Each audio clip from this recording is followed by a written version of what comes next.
Shooting చేద్దామని ఆ చరకా dairy వాడు నన్ను ఆ సుబ్రహ్మణ్యం గారిని మీరు టీవీలో వస్తారని సిబి సుబ్రహ్మణ్యం పిలిచారు కట్టేశారు. అక్కడ షూటింగ్ మధ్యలో ఇద్దరికి కాస్త గ్యాప్ దొరికింది. కూర్చొని మాట్లాడుతుంటే రామకృష్ణ గారు ఇంకో విషయం చెప్పమంటారా? చెప్పండి గారు. ఎందుకని ఈ మధ్య తల్లికి బిడ్డలకి మధ్య గ్యాప్ ఏర్పడుతుంది మీ దేశాన్ని అని ఏదో చెప్పాలంటే తెలియదండి.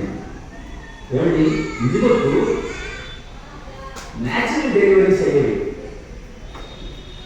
ఆ నొప్పి కలిగేటప్పుడు తల్లిలో ఉద్భవించేటువంటి ఎంజైము తల్లికి బిడ్డకు మధ్య ఒక అద్భుతమైన అనుబంధాన్ని ఏర్పాటు చేస్తుంది. ఇప్పుడు నొప్పి తట్టుకోలేక అమ్మలంతా సిజేరియన్స్ పెడుతున్నారు. అందుకే ఆ ఎంజైమ్ ఈజీగా అవ్వట్లేదు.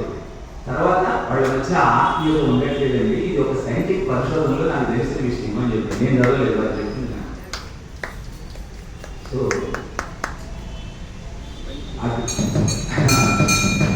ఏది మన